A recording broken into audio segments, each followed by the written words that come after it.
سمعت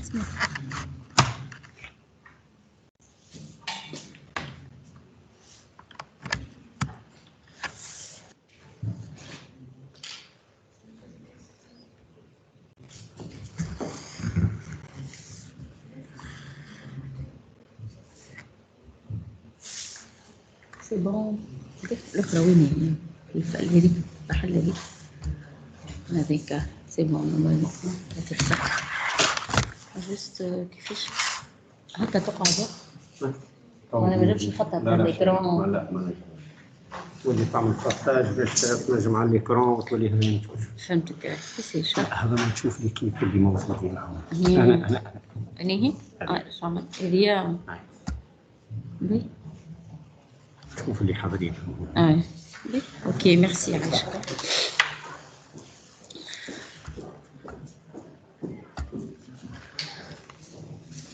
Alors bonjour.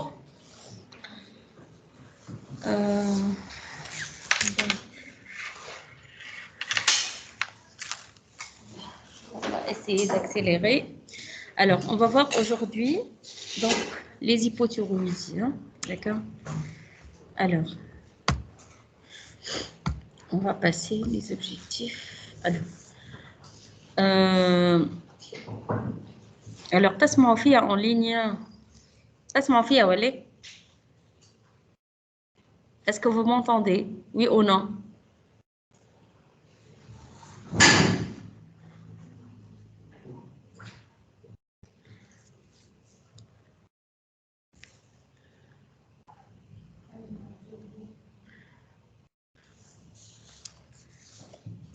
Alors, normalement, le micro, c'est bon. Ok. Alors, madame, il s'agit d'une femme âgée de 31 ans et qui est depuis 5 mois fatiguée et ralentie. Elle a des douleurs musculaires de plus en plus intenses. Elle est assez souvent constipée. Ses cycles sont définis irréguliers. Elle n'a qu'un seul enfant âgé de 5 ans. Elle s'inquiète, souhaiterait avoir son deuxième. Elle se trouve moins belle car elle est pâle, ses cheveux chutent beaucoup, ses sourcils également. À l'examen clinique, sa tension artérielle, elle est à 11,6, son pouls à 56 par minute, galactorrhée bilatérale. Elle présente un goitre homogène, non douloureux, et sa peau et la peau des mains, elle est sèche. C'est clair? Alors, à la biologie, elle a une hémoglobine à 10,2 grammes par litre, VGM à 77, TCMH à 23. Son cholestérol total, il est à 3 grammes. Sa VS et sa CRP, elle est normale, sont normales. Créatinine à 66 et glycémie à 0,9 grammes par litre. Alors, le tableau clinique est évocateur d'une dysthyroïdie, laquelle? Donc, c'est une, bien sûr, donc c'est une hypothyroïdie. Donc, la fatigue, le ralentissement, les douleurs musculaires, la constipation, donc l'irrégularité des cycles, la pâleur cutanéo-muqueuse, la chute de cheveux, donc les cheveux et la queue de sourcil, la bradycardie, la galactorrhée bilatérale, le goitre homogène et la peau qui est sèche. Alors, tous ces signes évoquent donc l'hypothyroïdie. Très bien. Alors, on va maintenant compléter l'interrogatoire et l'examen pour rechercher les autres signes cliniques non rapportés dans la vignette. Alors, qu'est-ce que vous allez rechercher chez cette patiente à l'interrogatoire et à l'examen clinique? Alors, vous pouvez participer, Rahwa. Vous pouvez ouvrir vos micros et participer. Rami, Emir, Souhé, Yasmine. D'accord? Alors, qu'est-ce que vous allez rechercher? Une infiltration. Aïwa, quoi d'autre?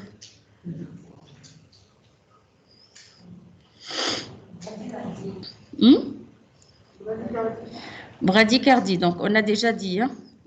On a son pouls, il est à 56 battements par minute. Donc, elle est déjà bradycarde. On est peau sèche, on a la peau, elle est sèche, on a la peau, elle est sèche. Quoi d'autre? État dépressif, oui. Les troubles de mémoire, oui. Quoi d'autre? À l'examen, oui. Une notion d'apnée de sommeil, oui. Quoi d'autre?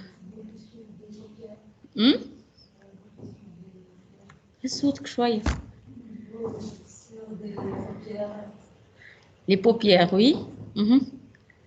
Quoi d'autre?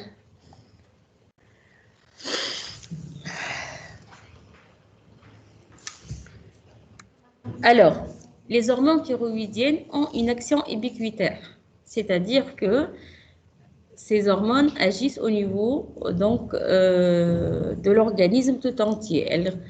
Elles agissent sur les systèmes digestifs, sur les muscles, sur le cerveau, sur le métabolisme, etc. D'accord? Et donc, on va rechercher les signes généraux à type de ralentissement psychomoteur et physique, une lenteur, un syndrome dépressif, vous avez dit déjà, une asthénie physique, intellectuelle et sexuelle, donc une baisse de la libido. On va rechercher la notion de prise pondérale. Alors, la prise pondérale, elle est due à quoi? Chez la patiente hypothyroïdienne ou chez le patient. Donc, au myxodème, en fait, à la filtration myxodémateuse, l'appétit, il est souvent aussi diminué. On va rechercher la notion de frilosité. Donc, il y a une sensation de froid. La frilosité, c'est la sensation de froid excessive au froid qui est caractéristique de l'hypothyroïdie. Alors, pour les signes cutanéo-muqueux, à part la pâleur et la sécheresse de la peau, on va rechercher une diminution de la pilosité axillaire et pubienne, une chute de cheveux qui peut entraîner une alopécie, avec la chute de la queue de sourcil. D'accord? Alors, l'infiltration de la peau, elle est due à quoi? Elle est due en fait à le myxodème, c'est dû à l'infiltration de la peau par les glycosaminoglycanes. Alors, l'infiltration de la peau par les glycosaminoglycanes, elle est due à l'action de quoi? De l'hypothyroïdie.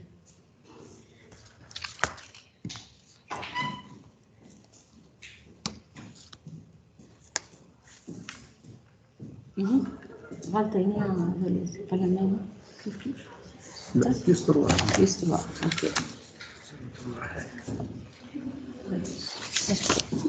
Alors, pourquoi on a une infiltration des glycosaminoglycanes en cas d'hypothyroïdie? C'est dû à quoi? Alors, premièrement, le myxodème, on le voit dans quel type d'hypothyroïdie? Périphérique ou centrale?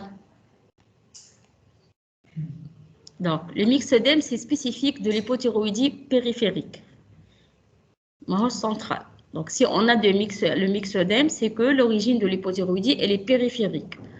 Et c'est dû à l'élévation de la TSH. Ce n'est pas dû à la baisse de la production des hormones thyroïdiennes, mais elle est due plutôt à l'élévation de la TSH par un rétrocontrôle positif sur l'hypophyse. C'est clair? Alors, l'infiltration des glycosaminoglycanes, elle est responsable du syndrome donc, infiltratif.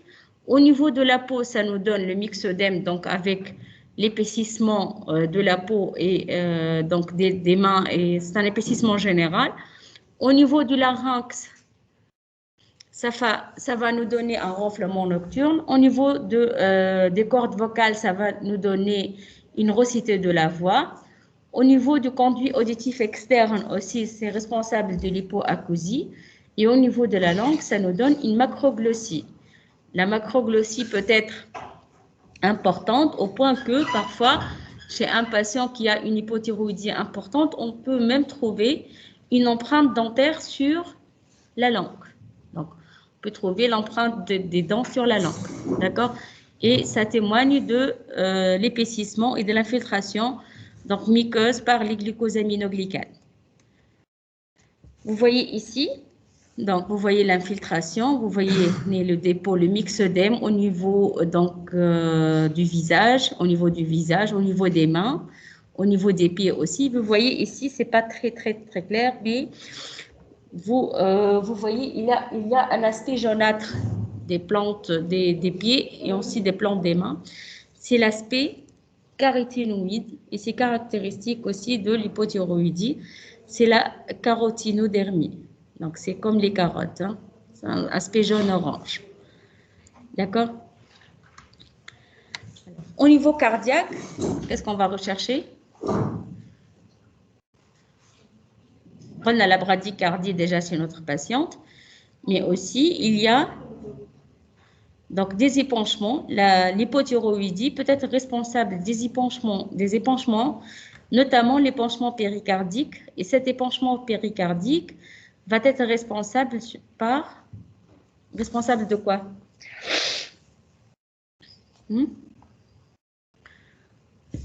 D'un assourdissement des bruits de cœur. Lorsqu'on a un épaississement, un épanchement liquidien péricardique, mais bien le cœur et le péricarde, femme de l'eau. Il y a du liquide. Donc, sur le plan clinique, on va trouver un assourdissement des BDC, des bruits de cœur à l'excultation. Lorsqu'on ausculte le patient, les bruits de cœur, sont assourdis. D'accord? On peut trouver aussi une cardiomégalie à la radiothorax. Sur les normes, le radiothorax, on a une augmentation du volume du cœur par la péricardite. D'accord?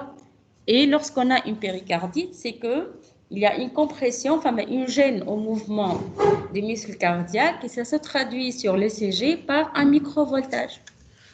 D'accord? L'ECG, donc les complexes QRS, mais il y a des petites élévations de complexes QRS. Le microvoltage diffus, bien sûr, ce n'est pas un microvoltage systématisé, c'est un microvoltage qui est diffus sur tout le cœur, sur toutes les dérivations. Et c'est fréquent en cas d'hypothyroïdie, lorsque surtout on a une péricardite. D'accord? L'hypertension, est-ce que ça donne une hypertension, l'hypothyroïdie ou non? Oui, en fait, ça donne une hypertension, mais surtout, c'est une hypertension qu'on n'a pas vraiment l'habitude à rechercher, mais c'est une hypertension surtout diastolique. D'accord? Parce qu'il y a un défaut de remplissage du corps en diastole. Donc, une hypertension diastolique. L'angor, alors, l'hypothyroïdie, c'est une pathologie qui peut être donc considérée comme étant une pathologie qui peut donner une atteinte cardiovasculaire ischémique. On peut avoir de l'angor. Alors, l'hypothyroïdie, ça élève, ça élève le cholestérol. Et ça peut donner des dépôts, donc, de dépôts lipidiques au niveau des artères coronaires. Et ça peut donner un angor. Alors, cet angor, il est rare, surtout lorsque l'hypothyroïdie n'est pas traitée. On peut le voir, c'est surtout lorsqu'on introduit le traitement. Pourquoi, lorsqu'on introduit le traitement, on peut faire apparaître cet angor? Est-ce que vous avez une idée? Alors, c'est simple, c'est parce que lorsqu'on introduit des hormones thyroïdiennes, on va accélérer le rythme cardiaque. On a l'hypothyroïdie tati une bradycardie. Donc, si on va augmenter la fréquence cardiaque, c'est qu'on va augmenter le besoin en oxygène du cœur. Et si on va augmenter le besoin en oxygène du cœur, si les artères sont déjà pathologiques, les artères coronaires sont pathologiques, on peut avoir une décompensation de cette insuffisance coronaire et une apparition de l'angor, donc de l'angor lors de l'instauration du traitement. Et d'accord, beaucoup de personnes ou de médecins, il y a des bêta-bloquants en début de traitement. Il y a des bêta-bloquants pour, en fait, empêcher l'accélération rapide du rythme cardiaque chez les patients à l'introduction du traitement. D'accord? Donc, hypertension artérielle diastolique, angor, les épanchements, la bradycardie. Alors, la bradycardie, ça se traduit sur le plan électrocardiographique par un allongement de l'espace cuté et un aplatissement ou une inversion des ontées. D'accord? On peut avoir des ontées qui sont aplaties ou des ontées qui sont inversées de façon diffuse. C'est systématisé. Les IDM, par exemple, fait l'insuffisance coronaire, une partie du cœur qui est atteinte. Alors, l'hypothyroïdie, c'est une atteinte qui est générale, donc qui atteint tout le cœur, et donc les atteintes sont diffuses. À microvoltage, plus rarement, on note un bloc de branche des troubles de rythme ventriculaire, donc on peut avoir, fait les cas très avancés de troubles de rythme donc, cardiaque.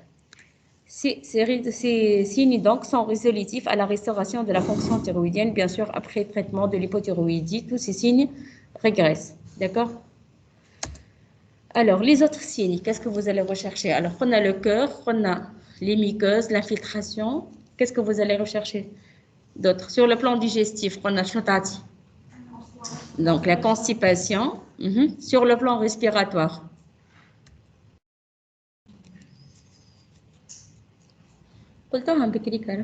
Un syndrome d'apnée de sommeil. Donc, un syndrome d'apnée de sommeil avec une dépression respiratoire, rarement un épanchement pleural bilatéral. Bien sûr, qui manage une péricardite.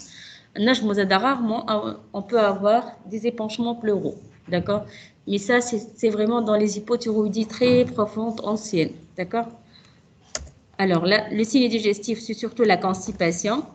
Et les signes neuromusculaires, alors on peut avoir des paresthésies, des myalgies, des crampes musculaires, des ralentissements des réflexes ostéotendineux, l'infiltration, donc myxédomatose, ça peut comprimer les nerfs et ça peut donner une symptomatologie donc de compression nerveuse.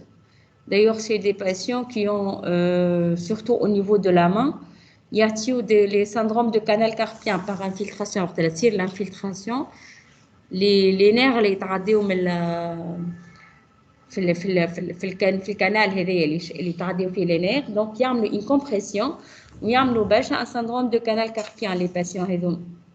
D'accord? C'est clair?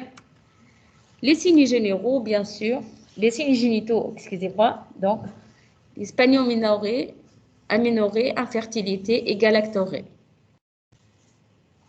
On va voir. Allez, d'accord? Alors, quel bilan demandez-vous de première intention pour confirmer cette dysthyroïdie? Qu'est-ce que vous allez demander?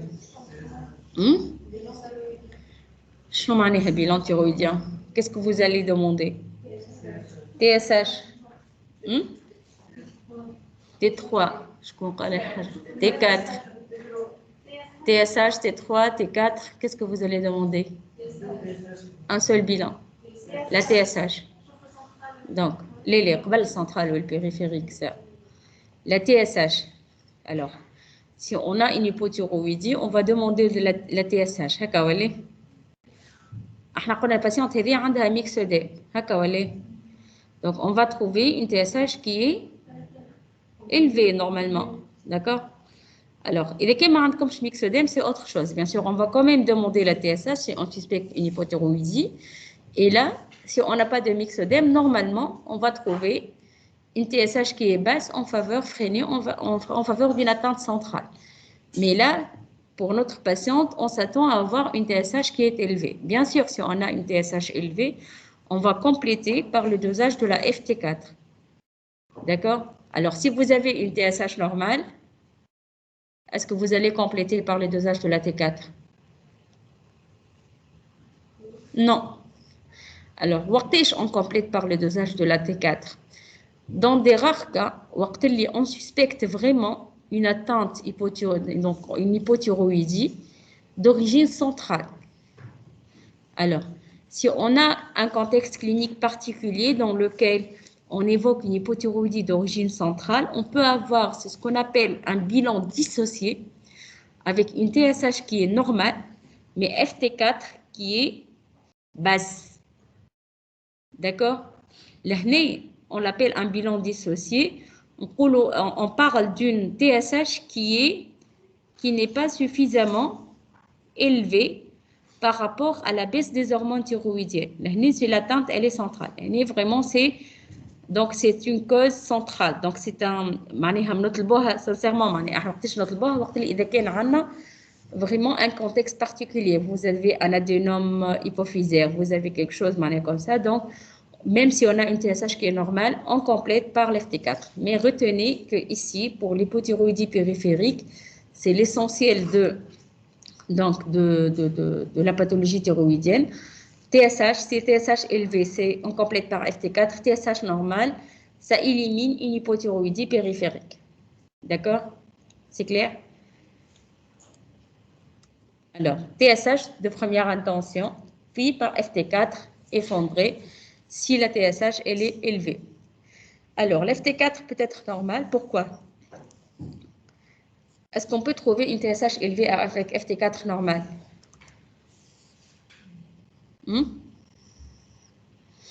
Alors, supposons que je vous donne un bilan thyroïdien. TSH à 9, pour une normale entre 0,25 et 4,5, et FT4 à 13, pour une normale entre 11 et 21. Est-ce que ce bilan est possible?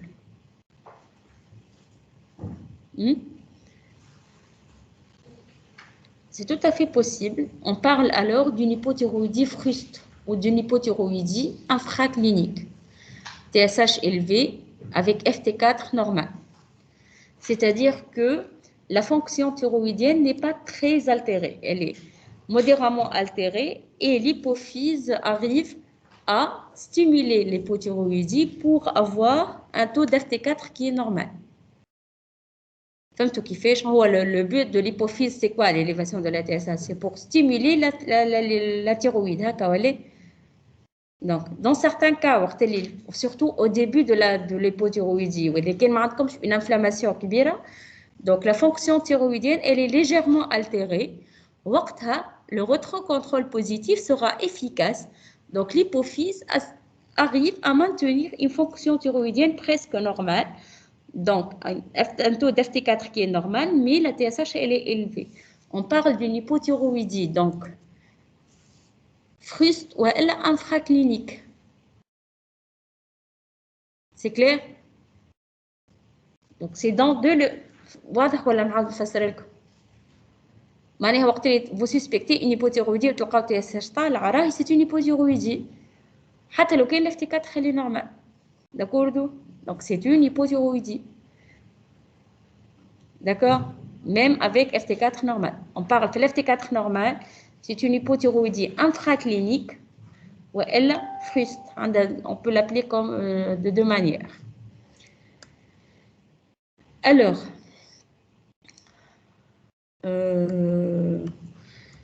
quel examen complémentaire demanderiez-vous pour le diagnostic étiologique maintenant? Alors, notre patient présente une hypothyroïdie périphérique. Alors, maintenant, on va rechercher la cause. Alors, je nomme les causes de l'état. La cause la plus fréquente de la femme jeune. La thyroïdite d'Hashimoto, donc de cause auto-immune, c'est la cause la plus fréquente d'hypothyroïdie chez la femme jeune. Quoi d'autre? La thyroïdite du... Donc c'est la thyroïdite de postpartum. Peut avoir une thyroïdite de postpartum. C'est l'interrogatoire. On doit rechercher par exemple si une hypothyroïdie, elle arrive directement après un accouchement. D'accord? Quoi d'autre? Ça peut être une thyroïdite type aiguë de Decker-20. Alors, la thyroïdite type aiguë de Decker-20, c'est une thyroïdite d'origine infectieuse. Elle est caractérisée par un goitre très douloureux, avec des signes inflammatoires, avec fièvre. Et la thyroïdite type aiguë de Decker-20, a un profil particulier. Alors, premièrement, une destruction de la thyroïde par l'infection. شنو يصير؟ كي نتذكروا شوية في الفيزيولوجي تعرفوا اللي les hormones thyroïdiennes stockent les cellules thyroïdiennes stockent les hormones thyroïdiennes هكا ولا يتصنعوا من بعد ils seront stockés في les cellules thyroïdiennes. وقت اللي تصير une destruction des hormones thyroïdiennes فما un relargage des hormones thyroïdiennes dans le sang. La symptomatologie première, c'est une hyperthyroïdie. Hyperthyroïdie. من بعد il y a وقت اللي يتنحاو les hormones thyroïdiennes هذوك تصير une hypothyroïdie. Alors, puisque la cause elle est infectieuse, Une particularité très importante de la thyroïdite séboguide de Kervin, c'est que c'est une cause guérissable. D'accord? Donc, une restitution ad intégram des cellules thyroïdiennes. Tarja à la normale. Donc, on peut trouver une hypothyroïdie dans la deuxième phase de la thyroïdite séboguide de Kervin. Alors, on a thyroïdite d'Hashimoto, thyroïdite de postpartum, thyroïdite séboguide de Kervin, quoi d'autre?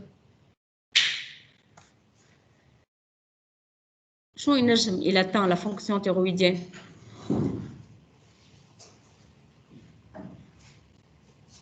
Il faut que les patients disent est-ce qu'il y a une chirurgie cervicale comme dima donc بغض النظر على الباتيونت نتاعنا هذه donc ديما تسالوا est-ce qu'il y a l'examen تشوفوا فما cicatrice فما une chirurgie cervicale antérieure la radiothérapie les patients par exemple traités pour des maladies de Hodgkin pour n'importe quoi la radiothérapie cervicale kiff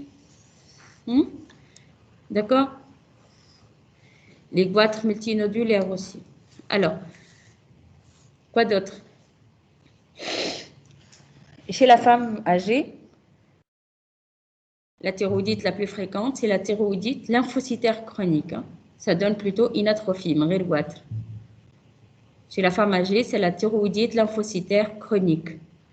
Alors, qui m'a donc, la thyroïdite d'Hashimoto, c'est un terrain auto-humain surtout. Il faut rechercher s'il y a une auto-immunité dans la famille ou chez la patiente elle-même. Donc, on a des antécédents de vitiligo, on a des antécédents de diabète de type 1, on a des antécédents d'hyperthyroïdie, antécédents de lupus, des maladies de système. Donc, toutes les antécédents familiaux et personnels d'auto-immunité. La thyroïdite de postpartum, la thyroïdite séboguide douloureuse de Kervin, donc l'hypothyroïdie primaire sans goitre, c'est surtout chez la femme âgée avec la thyroïdite lymphocytaire chronique, c'est ce qu'on appelle le myxœdème primitif. Surtout la thyroïdite lymphocytaire chronique. Ça caractérise, ça se voit surtout chez la femme en péri ou en post-ménopause qui me rappelle comme. Les hypothyroïdies post-thérapeutiques, donc post-irathérapie surtout, thyroïdectomie totale, traitement à l'iode radioactif, radiothérapie cervicale pour lymphome, pour cancer ORL, etc. Donc, il faut le rechercher à l'interrogatoire et à l'examen.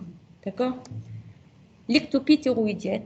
Alors, ça peut être une ectopie thyroïdienne, une thyroïde ectopique, généralement, s'accompagne avec une hypothyroïdie, la thyroïde ectopique. Mais l'ectopie thyroïdienne, ça se voit surtout chez les enfants. Alors, c'est bon. Alors, quel examen complémentaire demanderiez-vous pour le diagnostic étiologique? Donc, les étiologies, qu'est-ce que vous allez demander vu le contexte? Je vous rappelle que vous avez une patiente jeune qui a une hypothyroïdie périphérique avec à l'examen qu'on a un goitre. Qu'est-ce que vous suspectez en premier lieu? La thyroïdite d'Hashimoto. Donc, qu'est-ce que vous allez demander? Les anticorps. Les anticorps spécifiques. Les anti-thyroperoxydases, les anti-TPO. Alors, les anti-TPO, les anti-thyroperoxydases, ils confirment l'atteinte auto-immune de l'hypothyroïdie. Alors, on peut avoir une positivité des antithyroglobulines, mais les antithyroglobulines ne sont pas en cause de la thyroïdite d'Hashimoto. On peut avoir des anticorps antithyroglobulines positifs chez des sujets sains.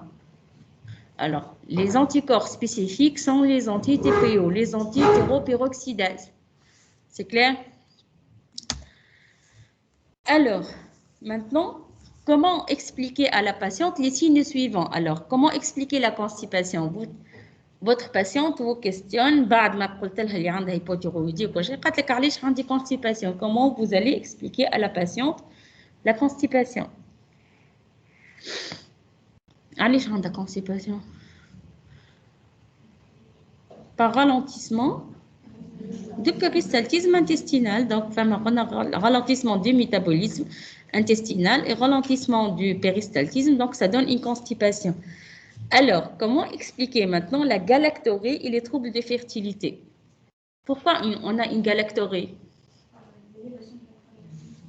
Augmentation de la prolactine. Allez, par quel mécanisme? Allez, on a une augmentation de la prolactine. C'est bien, c'est par augmentation de la prolactine, mais allez. D'ailleurs, la première cause à rechercher chez l'hyperprolactinémie, c'est l'hypothyroïdie. Les autres causes, il faut éliminer une hypothyroïdie. Bien sûr, une grossesse, c'est une femme en activité génitale. Deuxièmement, l'hypothyroïdie. L'exploration, c'est parce qu'en fait, si vous vous rappelez, il y a la physiologie, le retrocontrôle positif qui fait chez Sir Meloul, en stimulant la sécrétion de la TRH. La TRH, elle va stimuler quoi? La TSH et la prolactine, l'ethnie. Donc, il y a une augmentation concomitante de la prolactine. Et bien sûr, l'augmentation de la prolactine, ça va donner la galactorrhée, l'aménorrhée, le syndrome aménorrhée-galactorrhée chez la femme et gynécomastie impuissante chez l'homme. C'est le syndrome d'hyperprolactinémie. Galactorrhée, aménorrhée chez la femme, gynécomastie impuissante chez l'homme. C'est clair? Alors, comment interprétez-vous maintenant son hémoglobine? Alors, son hémoglobine, alors j'ai pas mis la plaque, donc je vous rappelle qu'elle a une hémoglobine à 10,2 g par décilitre, avec un VGM à 77. C'est une anémie. Quel type d'anémie? Microcytaire. Bon, c'est une anémie hypochrome microcytaire, TCMH à 23, donc hypochrome microcytaire. Alors, est-ce que c'est normal d'avoir une anémie hypochrome microcytaire au cours de l'hypothyroïdie? Oui. Alors, quel type d'anémie se voit en cas d'hypothyroïdie? Les trois types, très bien. Donc, au cours, anémie, l'hypothyroïdie, soit hypochrome microcytaire, soit normochrome normocytaire, soit macrocytaire, alors ça peut être juste l'effet de l'hypothyroïdie. Il faut corriger l'hypothyroïdie et généralement, tout ça rentre dans l'ordre. Il ne faut pas traiter l'anémie, il faut la respecter, Meloul. Donc, donner le traitement de la thyroïde, généralement, tout ça se corrige. Il n'y a pas de correction, bien sûr, il faut explorer, notamment si on a une anémie macrocytaire. Si on a une anémie macrocytaire, on ne peut pas de correction de la thyroïde. Quelle pathologie recherchée? Associée, qui peut être d'origine auto-immune, la maladie de Birmer. D'accord? Malabsorption de vitamine B12. Mais retenez qu'au cours de l'hypothyroïdie, tous les types d'anémie peuvent se voir. Alors, son taux de cholestérol, 3 g par litre, pour une normale à combien? À 2,1. Hyper, est-ce que c'est normal? C'est tout à fait normal d'avoir une hypercholestérolémie, c'est très fréquent, qui m'a facilité le combécri. C'est à l'origine d'ailleurs de l'atteinte cardiaque ischémique, l'angor donc, d'ailleurs, si on a une hypercholestérolémie, il faut systématiquement, chez n'importe quel patient, faire systématiquement un bilan thyroïdien. Premièrement, parce que ça peut être une cause curable de l'hypercholestérolémie. Deuxièmement, parce qu'il y a une autre précaution à prendre lors du traitement de l'hypercholestérolémie, c'est que le patient a des douleurs musculaires. Alors, l'hypothyroïdie peut être à l'origine d'une rhabdomyolyse, l'hypothyroïdie. C'est des douleurs musculaires. Ou le traitement de l'hypercholestérolémie, ce sont les statines. Alors, les statines, c'est des rhabdomyolyse. Alors, si on a déjà une hypothyroïdie avec rhabdomyolyse, ou dit une statine qui peut donner une rhabdomyolyse, on peut avoir une atteinte grave, une rhabdomyolyse grave avec atteinte rénale, etc., avec un pronostic grave. Donc, il faut faire attention. D'ailleurs, l'hypercholestérolémie, on insiste de faire un bilan thyroïdien pour la statine. D'accord? Donc, cholestérol élevé, et ça se voit au cours de l'hypothyroïdie. Et kiff, c'est une atteinte qui se normalise après correction de l'hypothyroïdie. Alors, on a la réponse. Donc, constipation, ralentissement de péristaltisme, TRH. Oh, voilà. Donc, biologie, donc on a anémie hypochrome leucocytaire, hypercholestérolémie. D'accord? Alors, normalement, au cours de l'hypothyroïdie, on peut avoir une tendance à l'hyponatrémie, une tendance à l'hypoglycémie, voilà, une glycémie normale, mais qui ne s'élève pas في la GPO, علاش? Pourquoi? Est-ce que vous avez une idée? عندكم في الكور ولا il y a tendance à l'hyponatrémie normalement عندكم موجودة. Donc, on a les enzymes musculaires et hépatiques peuvent s'élever. Hein? La cytolyse et la rhabdomyolyse peuvent se voir. Alors, je vais vous expliquer. On a une tendance à l'hyponatrémie avec une tendance à l'hypoglycémie. Alors, en fait, on a les hormones thyroïdiennes agissent sur tous les métabolismes de l'organisme, y compris le métabolisme des surrénales. وقت اللي تبدا عندك hypothyroïdie profonde, les surrénales يبداو يخدموا à très bas débit. Donc, il y a une note d'insuffisance thyroïdienne, d'insuffisance surrénalienne. Surtout si on introduit le traitement de la thyroïde. On introduit le traitement de la thyroïde, on peut accélérer tous les métabolismes, y compris surrénaliens. Mais malheureusement, la surrénale, parfois, qui m'attend, il faut faire corticothérapie prolongée, je ne me rapidement. Donc, ça peut décompenser lorsqu'elle est très profonde une insuffisance surrénalienne fonctionnelle. Mais surtout, ce n'est pas très important la mahala à retenir. Retenez qu'il y a une tendance à l'hyponatrémie et une tendance à l'hypoglycémie. Alors, quelles sont les complications possibles de la dysthyroïdie chez cette patiente? Alors, pourquoi on doit traiter une hypothyroïdie? Quelles sont les complications à craindre? D'accord, les atteintes.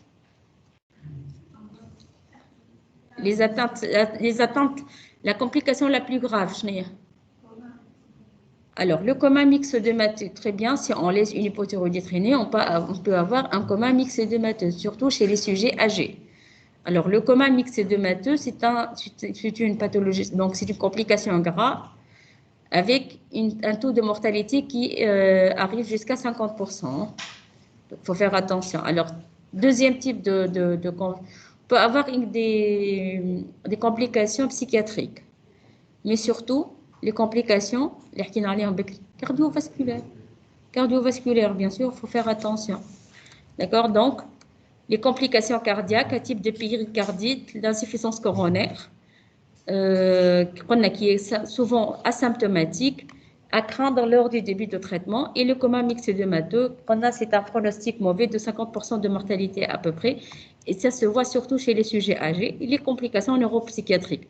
C'est l'essentiel des complications. Alors, quel traitement proposez-vous et comment vous allez le suivre rapidement?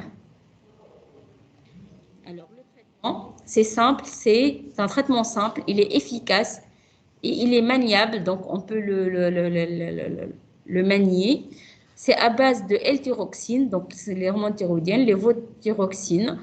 Il y a des comprimés à 25, à 50, à 100, il y a aussi des comprimés à 75, à 125 et à 150 zédakifliv. La posologie, c'est 1,5 à 2 microgrammes par kilo et par jour chez l'adulte. Alors, la dose moyenne journalière, à peu près, c'est 1,6 microgrammes par kilo par jour. Hein. En prise unique journalière, le matin à jeun. Donc, il faut respecter 30 minutes, 20 à 30 minutes avant le petit déjeuner, à distance de toute alimentation qui va prendre et à distance des traitements, le traitement le traitement martial, etc.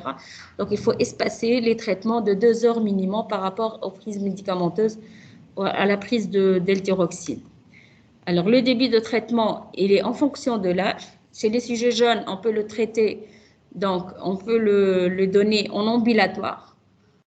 On commence par des paliers progressifs, des paliers de 25 microgrammes et on augmente, donc on a 25 et on augmente par des paliers de 25 microgrammes jusqu'à la dose اللي باش نحسبوها حسب le poids. Alors, chaque semaine, on augmente un palier de 25 microgrammes. Le contrôle, ça se fait وقتاش نعملوا le contrôle de la TSH. Minimum 6 semaines. 6 semaines de traitement pour donc faire un contrôle. Donc 6 semaines par rapport à la dose maximale. Sur la dose maximale, nous avons 6 semaines pour contrôler donc la fonction thyroïdienne. L'objectif, c'est d'avoir une TSH qui est entre quoi et quoi? Entre? Non. L'objectif, c'est d'avoir... Généralement, on fait traitement, il faut éviter les valeurs limites. La normale, c'est vrai, c'est entre 0,5 et 4,5, voilà 0,25 et 4,5, mais alors, fait le traitement, il faut éviter que les valeurs limites. Alors, il ne faut pas ni faire l'hypo, ni faire l'hyper, ni faire surdosage, ni faire sous-dosage. Donc, c'est pour ça que nous recommandons, que les auteurs, bien sûr, les experts recommandent une TSH entre 1 et 3. L'objectif, c'est d'avoir une TSH entre 1 et 3. D'accord? Chez les sujets âgés, bien sûr, c'est bon, une minute. Alors, c'est les sujets âgés. Traitement a commencé de façon donc prudente. La dose moyenne journalière, c'est 1,3 unités kilo-jour. D'accord? Et qui m'a fait pendant 6 semaines. Et puis, si la TSH elle est normale, on va la contrôler de façon annuelle ou semestrielle. D'accord? Chez la femme enceinte, les besoins augmentent de 30 à 50%. À Dakar, systématiquement, au début de la grossesse, nous avons 30% de la dose initiale.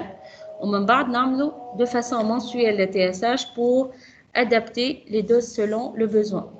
D'accord? Alors, l'hypothyroïdie centrale, donc c'est l'objectif, juste un petit mot. Alors, l'hypothyroïdie centrale, les TSH, les femmes ont un défaut de sécrétion de TSH. Comment on va contrôler la TSH, le traitement? C'est pas la FT4. D'accord?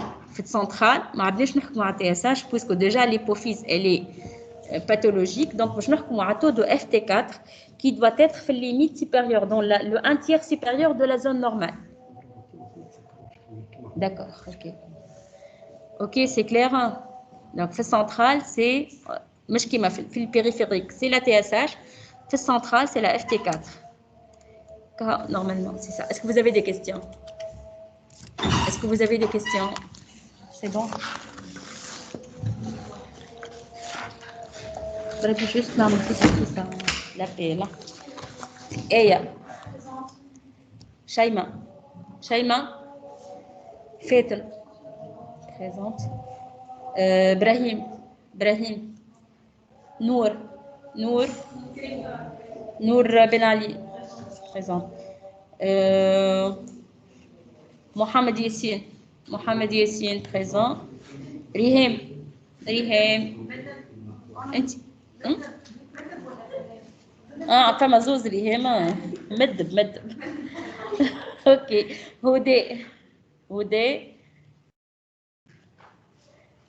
شيماء جازي بريزونت اروى جربي اروى نور كريفه بريزونت مالا نور الاخرى شكون بن علي قلت لي بريزونت سي بون تينا محجوب صابر تراك صابر عمر صافوي ريهام زليل دونك شيماء شايب مش موجودة أبسنت إبراهيم أني هشرح لكم لهنا وأنتم يدبروا راسكم بعد مع الإدارة إبراهيم قلنا أبسنت هدى محسن بحياني أبسنت أوكي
Distanciation, on a ramené une vidéoconférence, tu vois.